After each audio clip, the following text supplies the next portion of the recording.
a todos, sean bienvenidos a esto que es Aprendamos del que sabe. Damos la bienvenida también a nuestra invitada especial. Ella es Elena Candia. ¿Cómo estamos, Elena? ¿Qué tal, Paola? ¿Cómo estás? Muchas gracias por la invitación. Bien, muchísimas gracias también por aceptar. Como sabemos, días atrás se conmemoró el Día Internacional, Día Mundial, mejor dicho, de la lucha contra el SIDA. Así que qué mejor que tenerte a vos, que sos presidenta de la Asociación Paraguaya de Infectología. Muchas gracias por decir que sí. Y bueno, estamos acá porque queremos aclarar muchas dudas. Estamos para responder cualquier duda que pueda surgir. Qué genial. Bueno, la gente siempre pregunta, o siempre existe como una especie de duda entre SIDA y VIH, si es lo mismo. Así que para iniciar yo creo que podríamos diferenciar qué es SIDA y qué es VIH. Bueno, el VIH es el virus de la inmunodeficiencia humana, es el que produce la enfermedad y el SIDA es la enfermedad ya en un estadio final en donde puede manifestarse con múltiples infecciones porque ese paciente ya tiene años de haber adquirido el virus y cuando no es diagnosticado y tratado precozmente puede evolucionar a un estadio que se llama SIDA, en donde el paciente tiene infecciones por hongos, tuberculosis y múltiples afecciones. Así que VIH es el virus, SIDA sería la enfermedad en un estadio ya final. En este caso, se puede decir que se contagia o se transmite el SIDA. Ya, la mayor parte de los contagios se produce a través de la vía sexual, se transmite por vía sexual. Uno también puede adquirir la enfermedad compartiendo jeringas, por ejemplo, las personas que usan drogas y se aplican en las venas, y al compartir jeringas también es una forma de transmitir la enfermedad. Otra forma en la que se puede transmitir es de la mamá al feto a través de transfusiones de sangre. Eso, por supuesto, hoy día es muy poco probable porque todos los volúmenes son estudiados minuciosamente y se descartan todo tipo de enfermedades, y después eso, o sea, tiene un control de calidad estricto. Entonces, hoy día eso ya no se ve, pero es una posibilidad. Entonces son esas tres formas las principales formas que uno puede adquirir la enfermedad.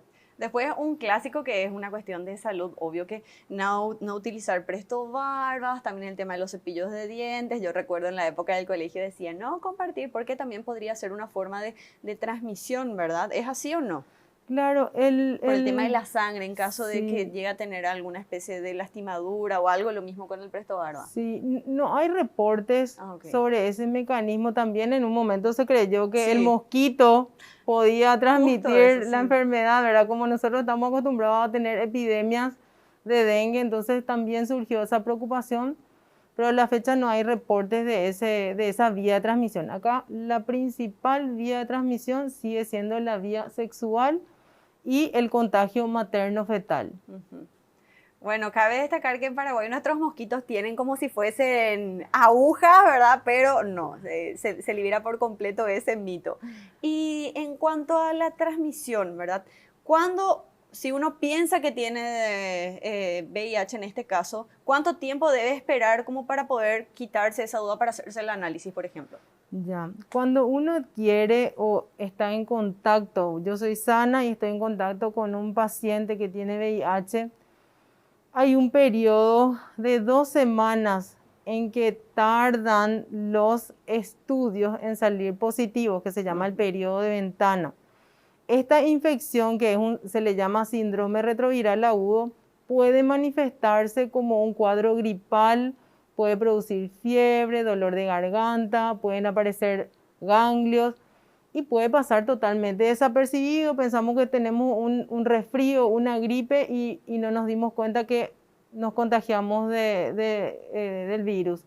Entonces, si yo tuve una relación de riesgo, tengo 14 días en que puede que esos análisis salgan negativos, ¿verdad? Ya sea el test de ELISA, que es lo más frecuente, o el test rápido. Realmente es un periodo de ventana bastante corto, entonces la recomendación es que si hubo una relación muy riesgosa, supongamos, hubo relación entre un paciente VIH positivo, que no se protegió, no usó preservativo y un sano, entonces el riesgo es bastante alto.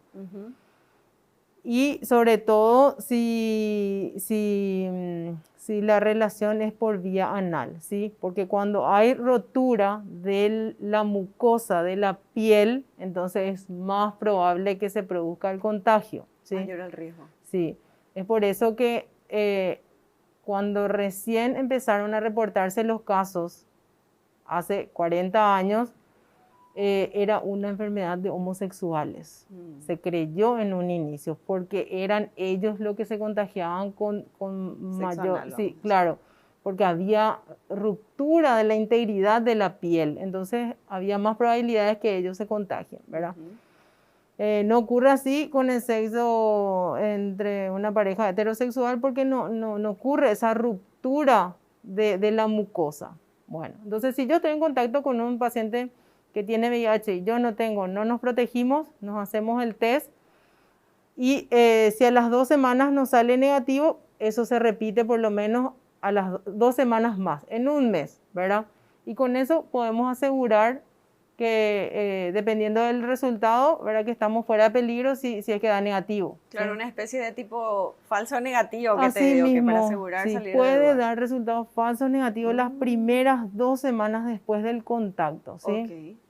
Y en cuanto a la efectividad del preservativo, dijiste que obviamente, y se sabe también que hay que utilizar preservativo en toda relación sexual, pero ¿cuán efectivo es el preservativo con una persona que tiene VIH? Si es bien utilizado, 80% de protección. No nos brinda, se disminuye bastante el riesgo, pero no es 100%. Entonces, ese es el rango más o menos. El preservativo, ¿y el preservativo femenino? ¿Qué tal con ese? No tan recomendado. No tengo datos con respecto al femenino, Ok, ok. pero podemos revisar y En después... cuanto al más común, que en Sí, este caso es el preservativo. sí, es de gran ayuda si es utilizado de forma adecuada, ¿verdad? Y ya que estábamos hablando un poquito de lo que es sexo anal, ¿y en el sexo oral?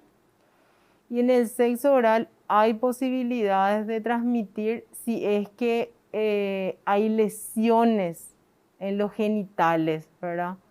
Entonces, o lesiones orales, ¿entendés? Entonces, también uno puede transmitir otras enfermedades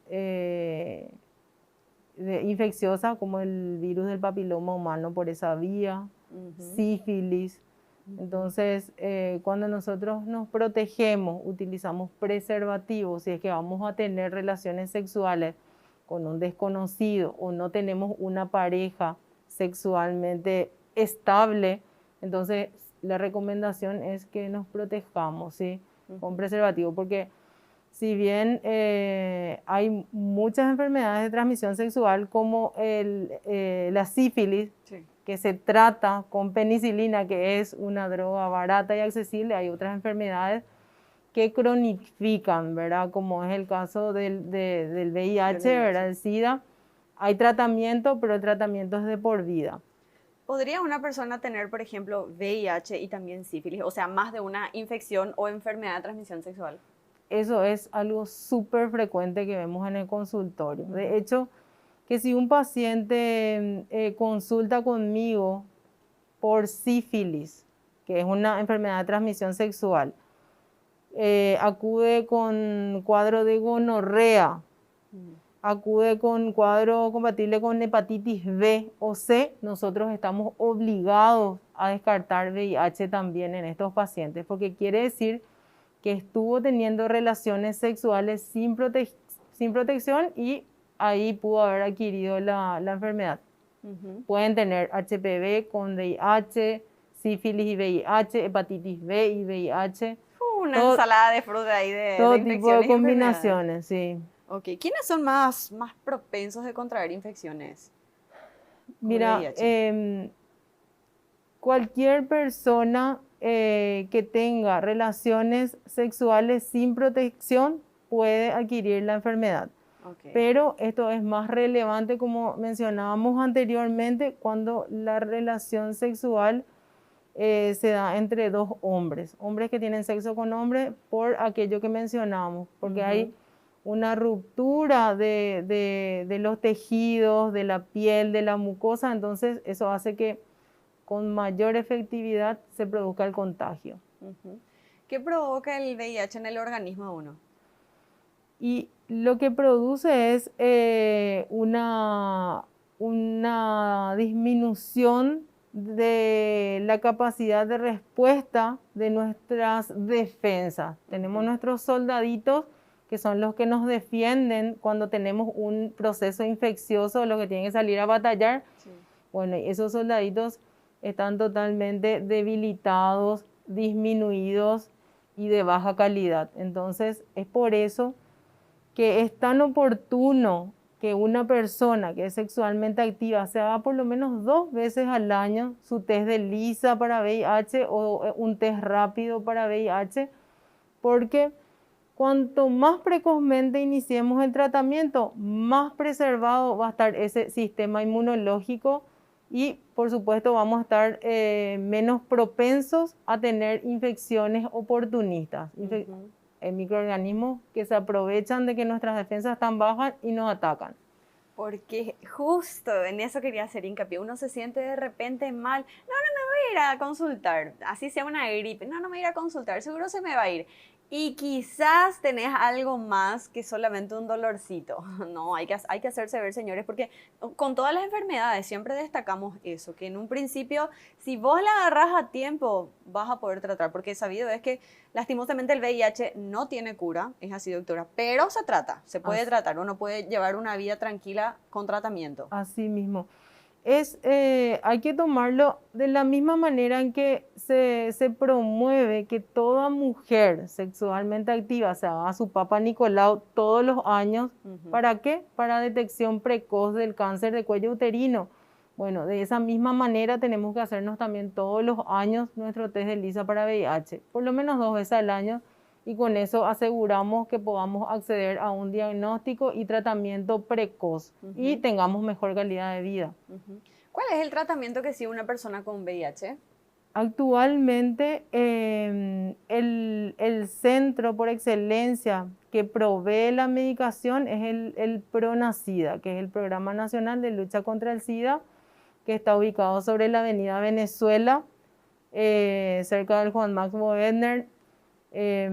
Ahí los pacientes pueden consultar de manera gratuita, pueden hacerse los análisis para VIH, hepatitis B, C y muchos otros estudios, ver cómo están sus defensas y acceder a la medicación. La medicación básicamente se trata de combinaciones de antirretrovirales, ¿sí? 3 antirretrovirales que hoy día tenemos la gracia de tener en el país en una formulación tan sencilla de una sola tableta o comprimido al día. Un comprimido a la noche toma el paciente y con eso él ya está asegurando su tratamiento. Lo fundamental para que funcione el tratamiento es que el paciente sea adherente al mismo, que no permita que le falte su medicación, que tome todos los días a la misma hora. Y como te dije anteriormente, cuanto más precozmente inicien, van a tener una vida normal, se van a evitar una cantidad de enfermedades infecciosas, ya sea por hongo, por tuberculosis, por otros virus. Y finalmente, a la larga, van a seguramente fallecer de las enfermedades que comúnmente se presentan en pacientes adultos mayores, que son enfermedades cardiovasculares. Sí. Justamente eso me habían preguntado también, con qué rapidez se desarrolla el SIDA en las personas que están infectadas con VIH. Ya, eso no hay un número que sea exacto. Okay. Sí, hay pacientes que se deterioran más rápidamente y hay otros pacientes que pueden estar por años sin presentar ningún síntoma, ninguna enfermedad marcadora de SIDA. ¿Verdad? Enfermedad marcadora de SIDA le llamamos a las enfermedades que aparecen ya cuando las defensas están totalmente por el suelo, ya el paciente no tiene capacidad de recuperarse por sí solo, ¿verdad?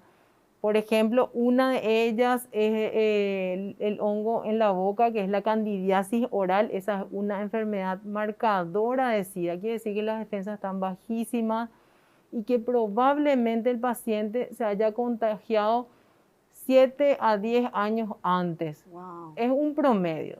Y que no se trató Claro. con el tiempo debido. Sí, entonces. así mismo. Y qué difícil, bueno, si, en este caso estamos hablando del lado de medicinal, vamos a decir, ¿verdad? Pero para el paciente, para la persona que está siguiendo estos tratamientos, qué difícil. ¿Hay alguna especie de acompañamiento también que se les da a los pacientes que están con sus tratamientos? Sí. De hecho, que desde el momento en el que el paciente se va a retirar el resultado, y si tiene un resultado positivo, se le asigna ya una terapia psicológica. Entonces, porque realmente, si bien la enfermedad ya tiene más de 40 años, aún sigue siendo estigmatizada y los pacientes tienen miedo, muchas veces por desconocimiento o porque les tocó un profesional que le atendió rápido, no le explicó bien cuál es mismo el... con miedo Sí. también. Entonces, ellos tienen acceso a tratamiento psicológico ahí en el programa, sobre todo. Que es importante que ellos tengan y también la familia de ser posible, ¿verdad? Para poder dar mayor Sí, contención. así mismo, hay muchos pacientes que se reservan el derecho de contarle a su familia, prefieren contarle a un amigo o a su pareja. Entonces, eso también es bastante difícil de manejar, ¿verdad? Porque a veces el paciente se siente muy solo, pero es su decisión contarle o no a la familia, ¿verdad? Claro, nada pueden hacer ustedes como profesionales de obligarlo, que ya... Así mismo. El famoso ya estamos todos grandes, ¿verdad? Sí, sí, sí. ¿Existe alguna forma de evitar la transmisión de madre a hijo? Existe. Justamente lo fundamental en toda embarazada es hacerse el test, ni bien se entera de que está embarazada. El test rápido para VIH o el test de ELISA. Entonces, eso se hace en cada trimestre si es negativo, también para poder diagnosticar y tratarle a la madre. Se reduce en más del 90% el contagio si es que yo le diagnostico a la embarazada, inicio su tratamiento, el parto se hace por cesárea, se evita la vía vaginal y también se evita el amamantamiento porque a través de la leche también pueden adquirir los bebés. Entonces, con el tratamiento de la madre, cesárea y cortar la lactancia, esos son los pilares. El niño también recibe antivirales al nacer y tiene un seguimiento por pediatría controlando su carga viral, si es que es detectable o no. Pero es bastante efectivo, por eso que si hay una embarazada que tiene VIH, no se tiene que desesperar, tiene que consultar, tiene que pedir ayuda porque es muy probable que ella con esas medidas no le contagie al bebé. Y qué lindo, qué bueno poder aclarar esto, porque en ese proceso tan hermoso de la maternidad, se dice que famoso las mujeres embarazadas no tienen que sufrir, no tienen que estresarse, entonces por sobre todas las cosas, aprender, saber que en este caso su hijo va a estar sano, va a estar bien, siempre y cuando sigan estos pasos y que disfrute por sobre todo de la maternidad. Así mismo. Qué lindo, doctora. Yo así, wow, wow. ¿Y qué pasa con las personas que tienen VIH y otras patologías? Como por ejemplo, podemos mencionar diabetes o problemas de colesterol, presión. Sí, de hecho que la enfermedad en sí, tener VIH, produce una inflamación crónica y predispone a enfermedades cardiovasculares. Por las defensas bajas, ¿verdad? Entonces, y también afecta a las pequeñas arterias del corazón, de la retina, de los riñones. Entonces, con ellos no solamente el tratamiento contra el virus en sí es necesario, sino también controlar cómo está su azúcar, cómo está la presión, porque al iniciar el tratamiento también sufren algunos cambios, ¿verdad? Puede subir el colesterol, el triglicérido, entonces Realmente el tratamiento es multidisciplinario, hacemos el tratamiento con los cardiólogos, con los clínicos. Entonces, para tratar de evitar que el paciente sufra enfermedades cardiovasculares, infarto, angina, arritmia, a consecuencia de la medicación, o si es que el paciente ya tiene luego antecedentes familiares, porque la diabetes, por ejemplo, eso uno trae de familia, ¿verdad? Sí. Si tuvo tu mamá, es probable que vos tengas si es que no tomas los cuidados necesarios. También, bueno, esta es una pregunta que habían hecho, si es que se puede contagiar con sexo oral, que ya había aclarado Si hay también. lesiones, sí, si hay lesiones en los genitales, si hay lesiones en la boca, entonces es más probable que se contagie de esa manera. ¿Cómo puede afectar a una persona que tiene VIH en el ámbito laboral? Realmente ese es un tema tan complejo porque por desconocimiento, por falta de educación, hay muchas personas que creen que el hecho de que comparta un espacio en común ya es suficiente para que se contagie, ¿verdad? Entonces, yo creo que con educación, hablando más de los mecanismos de transmisión, de las formas de prevención, de que el paciente, si inicia un tratamiento precoz, puede llevar una vida normal y puede desempeñar el trabajo que quiera y que sea necesario, pueda hacerlo.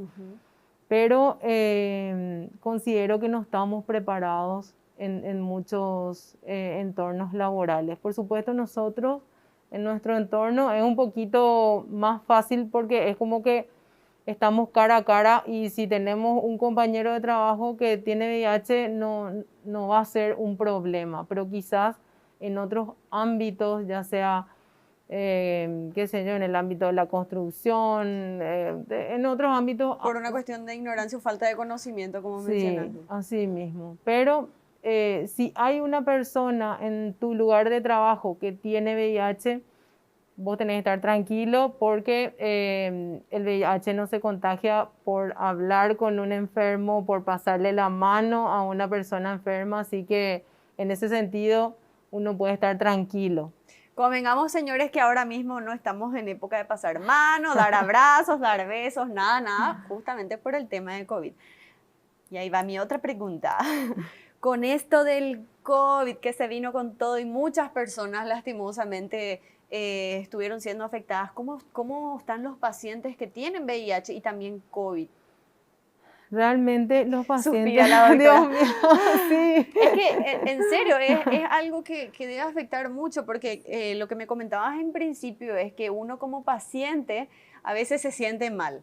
Imagínate teniendo otra vez COVID, que mucho, no sé ahora cómo están algunos, pero conozco algunas personas que están así como que con mucho miedo todavía, aún con desconocimiento de lo que es el COVID, que lastimosamente en algún momento nos va a tocar a todos, pero no hay que tenerle miedo a la enfermedad, sino que hay que tratar.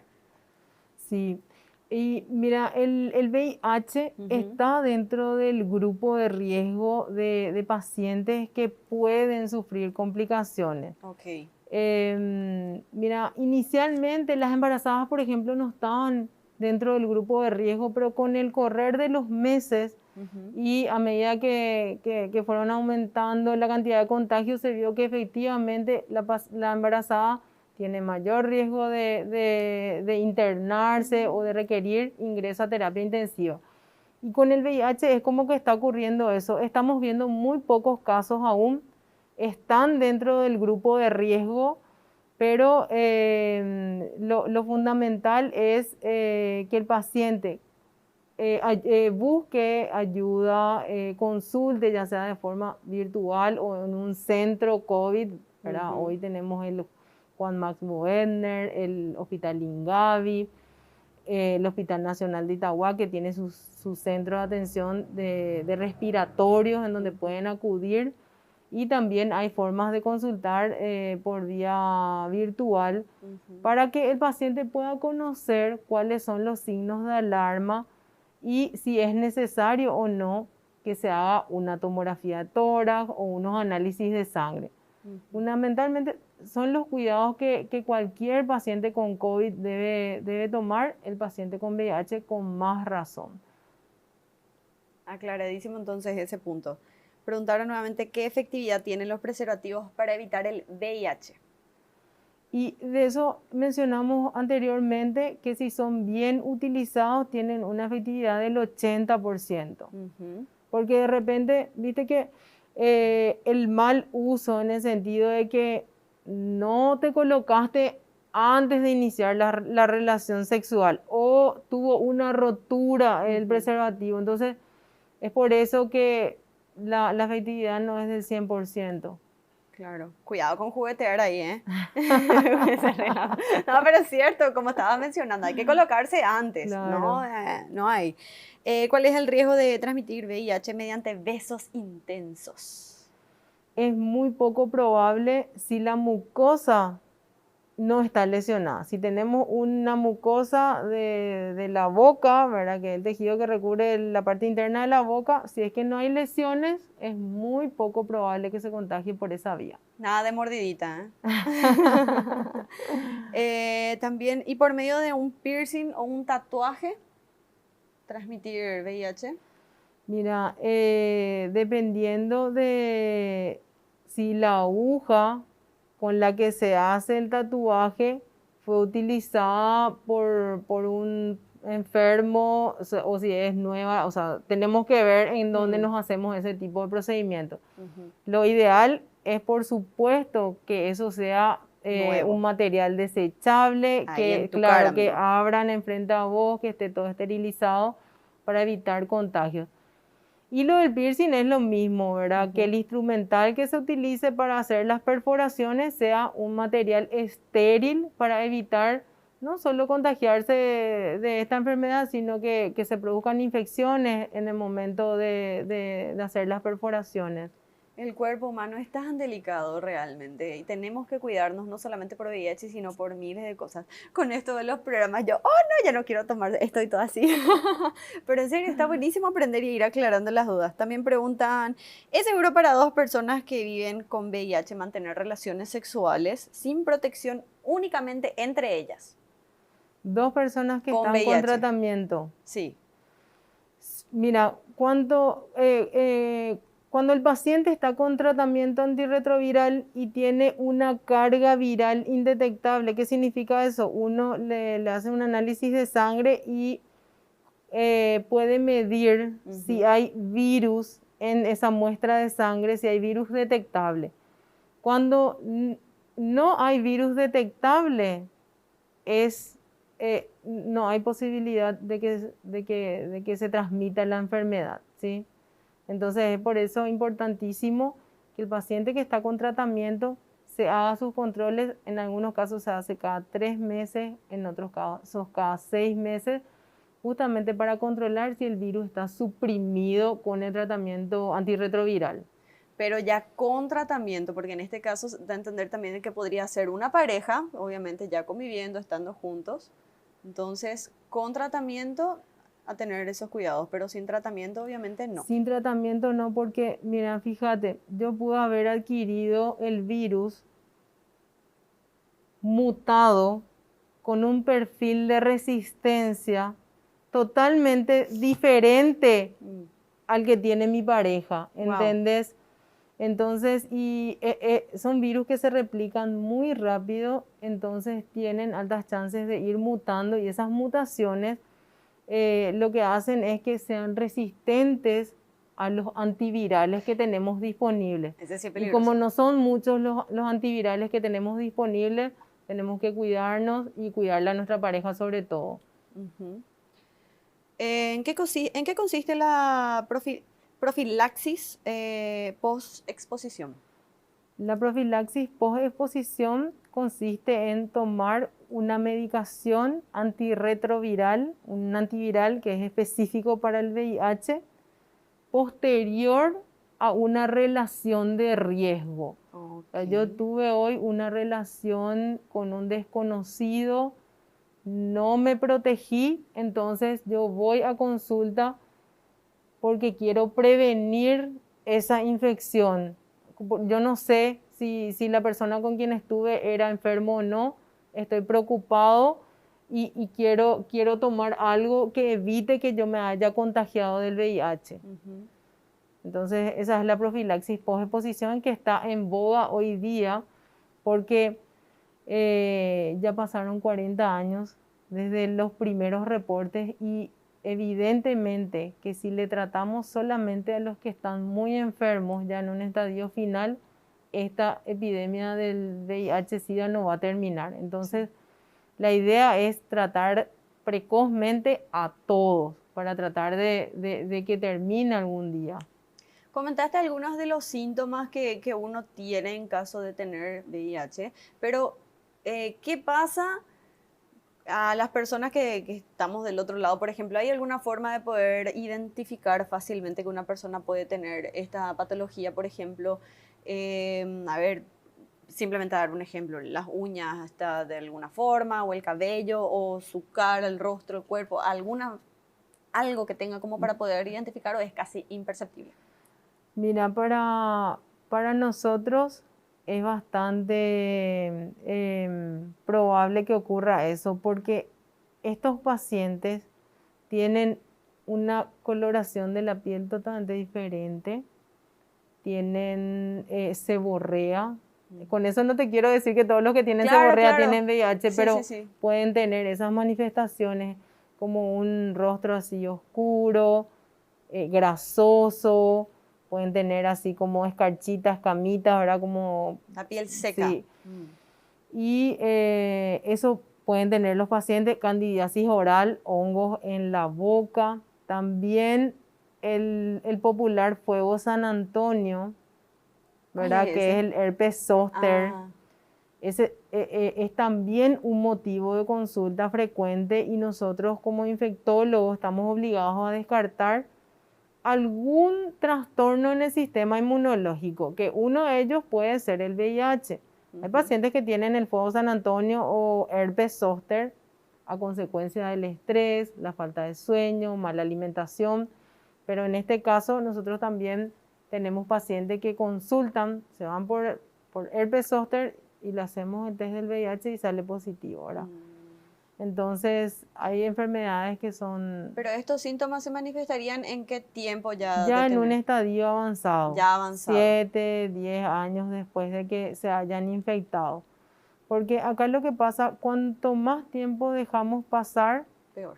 nuestras defensas caen y nos atacan microorganismos que se aprovechan de que nuestras defensas están bajas, como los hongos. La candidiasis oral, de vuelta, es una manifestación muy frecuente en pacientes cuyas defensas no funcionan para nada bien.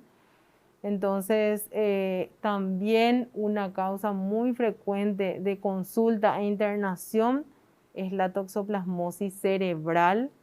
El paciente puede consultar por cefalea o dolor de cabeza o porque la mitad de su cuerpo se le quedó paralizada. Un paciente joven que no tiene hipertensión, que no tiene factores de riesgo para tener un derrame cerebral, ¿verdad? Ujú. Entonces, la toxoplasmosis cerebral es súper frecuente en ellos porque nosotros en el país tenemos una prevalencia muy alta. ¿Qué quiere decir eso? De 10 paraguayos, 8 ya tuvo toxoplasmosis, ¿verdad? Entonces, como estos pacientes tienen las defensas tan bajitas, ese parásito se reactiva y produce lesiones en el cerebro, ¿sí? También otra afección muy frecuente del sistema nervioso central es la criptococosis meningias, que es un hongo que produce una meningitis. Entonces, en el paciente con VIH vos tenés un abanico muy diverso de enfermedades por las cuales el paciente puede acudir a consulta en caso de que haya pasado ya muchos años y no haya recibido tratamiento. Ujú. Por eso es importantísimo otra vez hacer hincapié que si yo tengo VIH, tengo la posibilidad hoy de tener un buen tratamiento, un tratamiento fácil, tomando una pastilla al día y llevar una vida normal, recuperar mis defensas y seguir y me evito todo eso, ¿verdad? Llevar una vida sana. Llevar una tratada. vida normal, sana, sin ninguna infección. Si es que yo soy adherente, inicio mi tratamiento.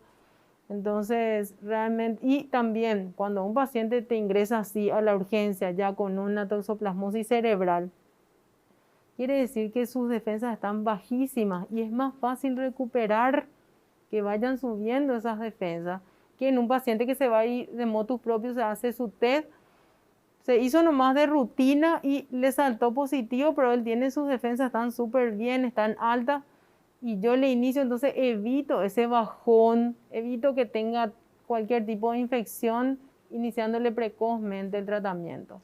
Y realmente debe generar también mucho estrés, por sobre todas las cosas, como la base de todo estuvimos mencionando, es el desconocimiento.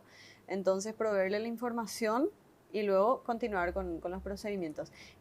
Para aclarar, estuvimos haciendo hincapié en principio, ¿verdad? Pero estaría bueno destacar, sabemos que cuando se hablan de enfermedades como VIH, en este caso, se sabe que tiene un costo que uno dice, oh, wow, qué difícil. Pero me gustaría que vuelvas a recalcar que están apoyando y que hay muchas personas que están siguiendo los tratamientos, que ustedes le brindan ese apoyo.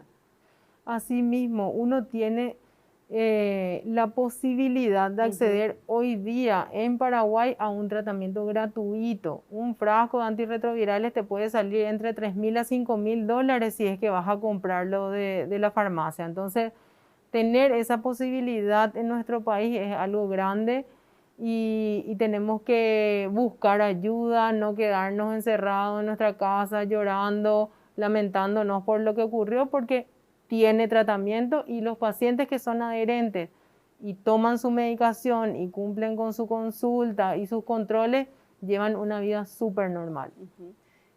Y ya saben, no necesariamente uno debe tener relaciones sexuales para tener esta patología, sino que también por el uso de las jeringas, como otras cosas. Entonces hay que estar cuidadosamente ante todo, y más hoy con el tema del COVID, ¿verdad? Pero algo más que pudiésemos destacar de esta enfermedad que es tratable, que como mencionamos también es tratable, algo que puedas destacar como para que la gente entienda y por sobre todas las cosas lo que queremos hacer es eliminar el tabú, que es algo muy difícil en nuestro país, pero poder dar conocimiento, ¿verdad? Que entiendan. Sí, yo creo que falta más información al alcance de la comunidad, ¿verdad? Que una persona, si yo hoy tengo un análisis positivo, buscar en mi teléfono información al respecto acá en Paraguay, dónde irme, cómo hacer para consultar, cómo hacer para, si este test ya es definitivo o no. Falta información amigable para las personas, porque de repente es un shock. Es un shock. A mí me tocó ya en varias oportunidades dar esa noticia de que el test le salió positivo y el paciente se te desploma en el consultorio. Entonces, nosotros como médicos también tenemos que ser empáticos con esos pacientes, tenerle paciencia, explicarle con términos sencillos, apoyarles en lo que sea necesario. Entonces, hablando de esto, uno puede sacarse las dudas y saber que esto no es una condena a muerte, porque hay muchos pacientes que creen que están condenados a morir por el hecho de haberse infectado. Y tuve pacientes que vendieron todas sus cosas, sus muebles, sus electrodomésticos, porque se internaron y pensaron que ya no iban a salir. Y después así espléndidos de alta, le hacemos su seguimiento por consultorio y nos reímos de eso, ¿verdad? Con nuestros pacientes. Quedan anécdotas ya de eso. Ya queda como una anécdota, un recuerdo. Y vimos pacientes que el CD4, el CD4 es la medida de las defensas, digamos, ¿verdad? Lo normal es que tengamos 600 a 1200 CD4 por milímetro cúbico. Nosotros tenemos pacientes que tienen 2 de CD4. Wow. Que se recuperaron, que están trabajando en ámbitos administrativos, gerenciales, ¿sí? Pero no es bueno que lleguemos a eso para iniciar el tratamiento. Ya para ir dando cierre de a poquito, ¿verdad? Pero simplemente para saber, ¿tuvieron casos de repente en los que los pacientes se quejaban de que cuando se enteraron de que tenían la enfermedad, comentaban en el trabajo y tuvieron despidos o decisiones drásticas en su ámbito? Mira, siempre es un dilema ese, ¿verdad? Lo que sí tuvimos experiencia con pacientes que nos piden que pongamos un diagnóstico, o sea, de hecho que nosotros no está permitido poner diagnóstico VIH, no. Se pone supongamos, si ingresó por una neumonía, se pone neumonía, ¿verdad? Ok. Entonces, eso es lo que hacemos para protegerle a nuestros pacientes, Y en caso de que ¿entendés? sea VIH, ¿cómo se coloca? Lo que pasa es que No pide ellos están específicamente, sí. protegidos por Ah, la ok. ley, Sí. entonces uno no puede poner en un reposo médico o en un informe que el paciente tiene eso, a menos que sea para un centro médico o el paciente tiene que viajar y tiene que continuar su tratamiento. Pero Ok. si trabaja en una empresa y necesita un certificado de reposo, entonces el diagnóstico que se coloca es el motivo que lo descompensó, o una meningitis, o una neumonía, o una infección de piel, Ujú. ¿entendés? Pero VIH así como tal no está permitido, ellos están protegidos porque eso es Sí. una información confidencial, Y más por cómo lastimosamente algunas cosas todavía se manejan en el país, ¿verdad? así mismo. Qué bueno aclarar esos puntos también porque existen ciertas dudas y yo creo que una de esas era así ideal para aclarar. Sí. Doctora, muchísimas gracias. ¿Algo más que quisieses destacar antes de terminar el programa?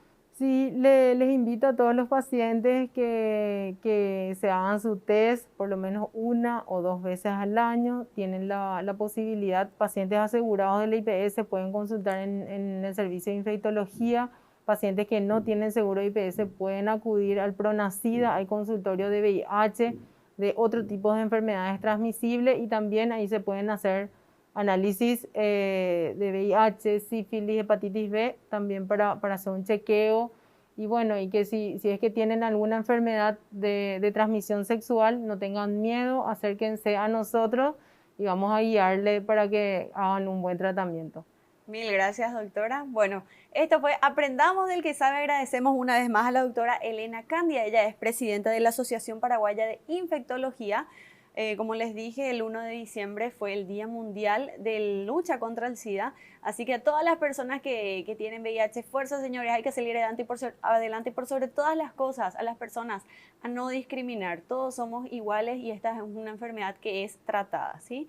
Así que adiós, nos vemos el jueves que viene. Chao, chao.